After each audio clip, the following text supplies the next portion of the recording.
Hello everyone, welcome to my channel. मैं महेश राय स्वागत करता हूं आपका अपने चैनल में। आज हम जिस विषय के बारे में बात करेंगे उसका नाम है नाद। नाद एवं नाद की विशेषता, नाद क्या है और उसकी विशेषताएं क्या है। चलो स्टार्ट करते हैं। समस्त विश्व नाद के अधीन माना गया है। संसार में जहां जहां जीवन है वहीं नाद है, अर्थात ध्वनि है। मतलब कि नाद ध्वनि है। ध्वनि संगीत का आधारभूत तत्व है। प्राचीन ग्रंथ नाद की उपासना से ओतप्रोत भरे पड़े हैं। नाद को नाद ब्रह्मा भी कहा गया है। नाद को नाद ब्रह्मा भी कहा गया है। नाद से ही संगीत के मूल आधार स्वर की उत्पत्ति मानी गई है। नाद से ही स्वर की उत्पत्ति मानी गई। नाद से कंपन, कंपन से ध्वनि, ध्वनि से ही स्वर बने, थाट बने, सब कुछ बने। आगे, नाद को आकाश का गुण भी कहा गया है। तर्कशास्त्र के अनुसार शब्द गुण कमाकाशम है। पश्चात विद्वानों का कहना है कि वस्तुओं के आघात से ही नाद उत्पत्ति होती है। नाद एवं नाद की विशेषताएं की जानकारी इसमें है। जो ध्वनि से ही नाद की उत्पत्ति होती है।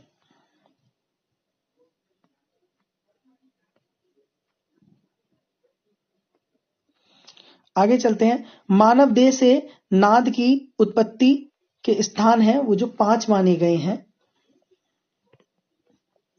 वो इस प्रकार है। पहला नाभि, दूसरा हृदय। ये मैंने इस पे क्लिक करा दिया फिर से। पहला नाभि, दूसरा हृदय, तीसरा कंठ, चौथा मस्तक, पांचवा मुख। ये जो फर्स्ट है नाभि, ठीक है। अब ये जो नाभि है इसको गृहद भी कहते हैं, ठीक है। तो ये एग्जाम में ऐसे भी आ सकता है, हृदय भी इसे कहते हैं, हृदय। तो इससे होता है उत्पन्न सूक्ष्म, इससे अति सूक्ष्म। एक से होता है व्यक्त, इससे होता है कृतम, व्यक्त, अव्यक्त, कृतम, ऐसे उत्पन्न होता है, ठीक है। आगे चलते हैं। पाणिनि के अनुसार नाद के उत्पत्ति स्थान जो है वो है हृदय, कंठ, मूर्धा, मूर्धधा, जीव मूल, दांत, नाक, होंठ, तालु, ठीक है। पाणिनि के अनुसार 8 माने गए हैं, ठीक है। और ये नाम भी आपको याद रखना होगा। और इनके मतंग के भी, और इनके मतंग के ज्यादा पूछे जाते हैं, उसके बाद पाणिनि के पूछे जाते हैं टीजीटी पीजीटी में। आगे, सर्वप्रथम मतंग ने बृहदेशी ग्रंथ में नाद के विषय में विवेचना दी है। जो सबसे पहले जो विवेचना हमें मिलती है वो बृहदेशी ग्रंथ में मिलती है।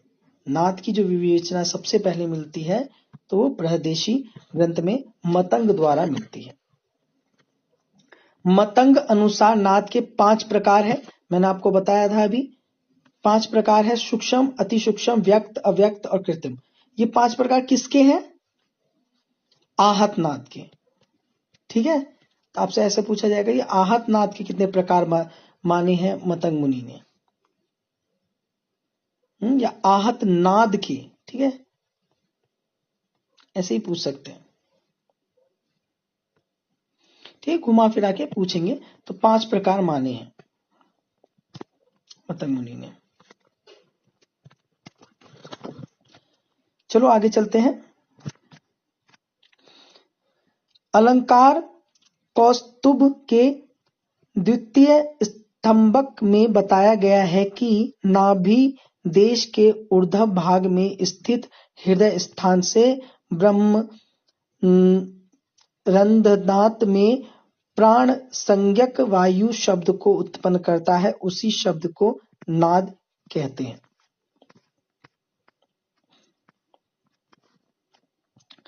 नकार प्राणनाम नदो भियते प्रस्तुत श्लोक द्वारा संगीत रत्नाकर ग्रंथ में नाद के अर्थ को स्पष्ट किया गया है।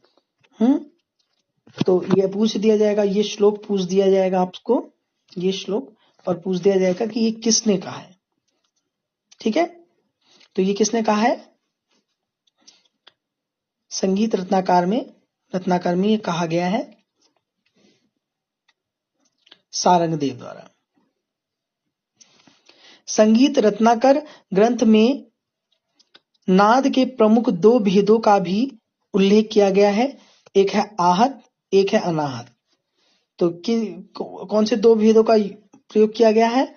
एक आहत, एक अनाहत। ठीक है, फर्स्ट, आहत नाद, इस नाद का संबंध सीधे ईश्वर से माना गया है। सॉरी, अनाहत साउंड जो होता है उसका जो रिलेशन है वो सीधे ईश्वर से माना गया है, और ये महसूस किया जाता है इस साउंड को, ये सुनाई नहीं देती। ठीक है, दूसरा, नाद अपने आप उत्पन्न होता रहता है, इससे उत्पन्न होने कोई कारण नहीं होता है। ठीक है, यह नाद अपने आप ही उत्पन्न होता है। ठीक है, ग्रंथों के अनुसार हृदय में दहशाकाश नामक एक छोटी सी जगह शुद्ध आकाश से व्यक्त होती है, इसी में आहत के बिना ही एक नाद उत्पन्न होता है, जिसे अनाहत नाद कहा गया है।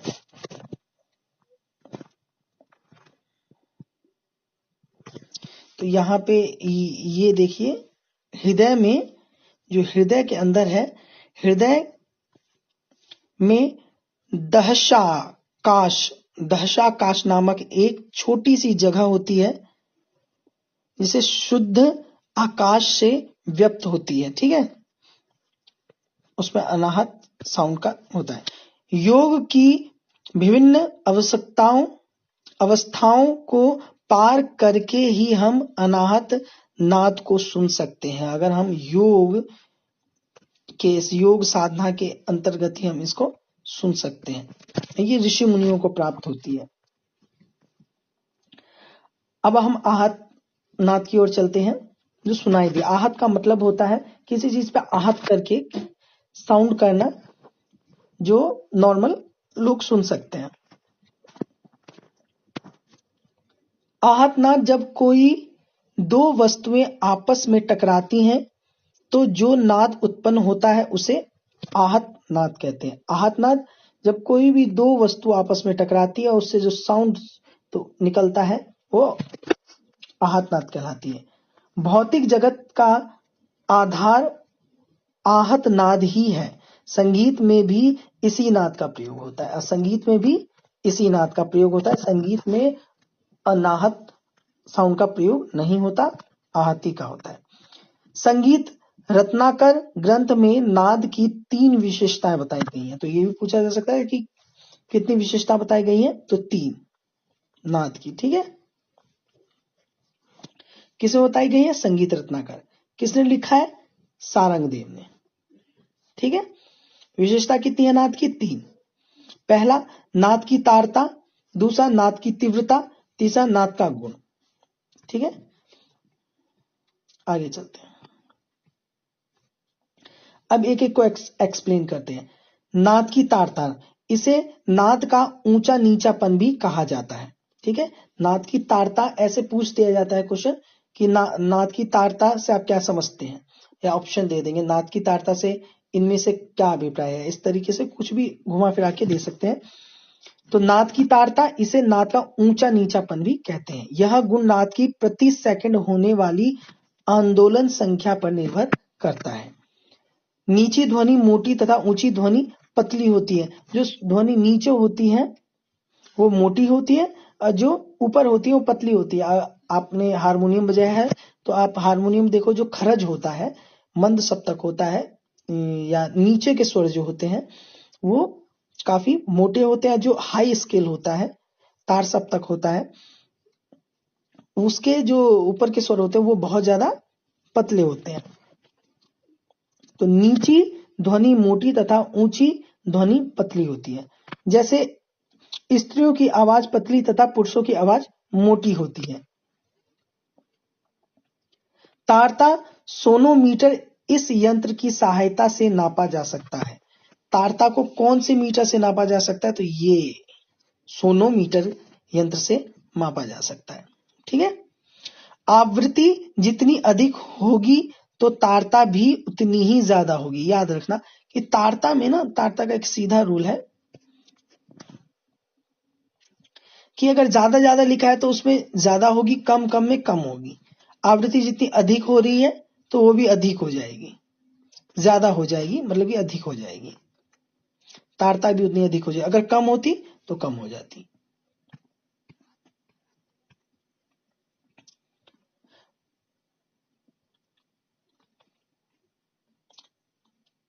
मध्य सा की आवृत्ति कितनी है? 240। तार की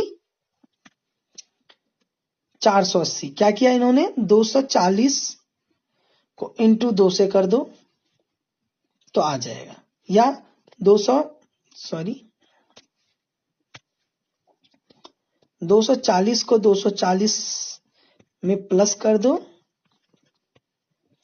तो आगे, क्योंकि उसकी दुगनी है वो। हाँ, 7 स्वर है। जैसे ये देखिए, ये मान लीजिए हारमोनियम के 3 सप्तक हैं। ठीक है, इसमें स्वर है।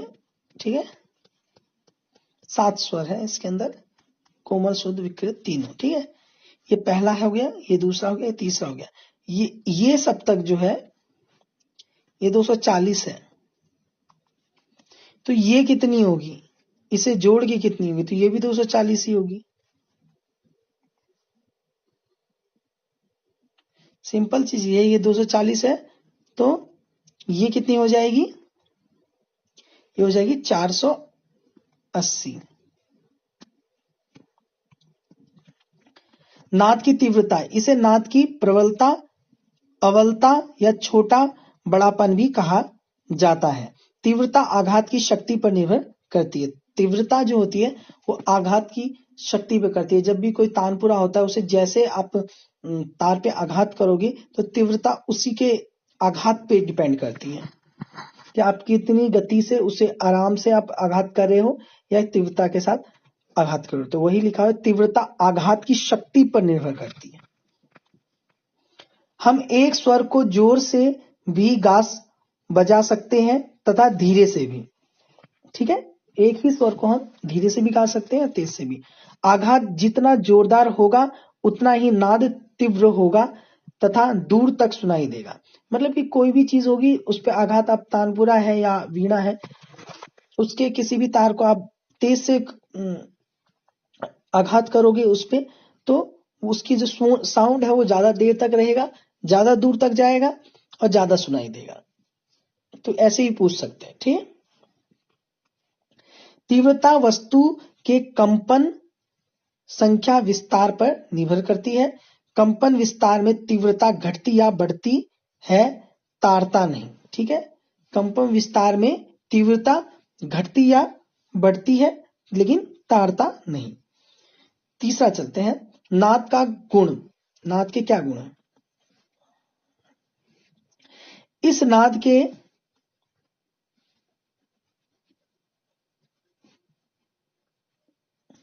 इस नाद के लक्षण के कारण मानव के कंठ तथा वाद्य में स्पष्ट अंतर किया जा सकता है। ठीक है,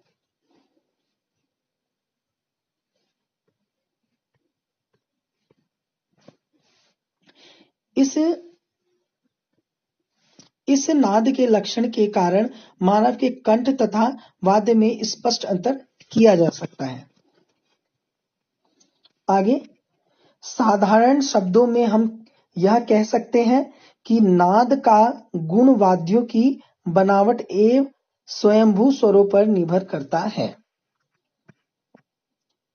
तानपुरे की ध्वनि सितार से भिन्न होती है, वायलिन की ध्वनि सरोद से भिन्न होती है। सहायक नाद ही नाद का गुण निर्धारण करता है।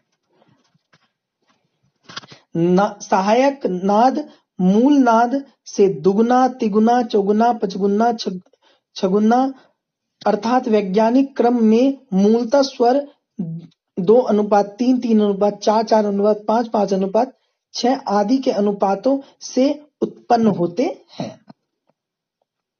तो ये इस प्रकार से थे। ये प्रश्न इंपॉर्टेंट है, जरूरी है ये नाद के ऊपर। तो ये नाद के ऊपर छोटी सी थोड़ी डिटेल थी, नाद के ऊपर और भी मैं लाऊंगा। और मुझे उम्मीद है आपको ये अच्छा लगा होगा, और अच्छा लगा है तो प्लीज सब्सक्राइब कीजिए, लाइक कीजिए, कमेंट कीजिए, कोई प्रॉब्लम है वो भी बताइए। और ऑल आप टेलीग्राम से हमारे जुड़ सकते हैं, टेलीग्राम ऑल म्यूजिक एग्जाम, ठीक है। टेलीग्राम का जो नाम है वो है ऑल म्यूजिक एग्जाम। वहां पे सर्च कीजिए, वहां पे अपने आप दिख जाएगा आपको, अपने आप वहां पे आप ज्वाइन हो सकते हैं, खुद से ज्वाइन हो सकते हैं, मुझे करने की जरूरत नहीं है। तो वहां पे आप ज्वाइन हो जाइए और खुद की भी हेल्प कीजिए, दूसरों की भी हेल्प कीजिए। तो मुझे उम्मीद है आपको अच्छा लगा होगा। Thank you everyone.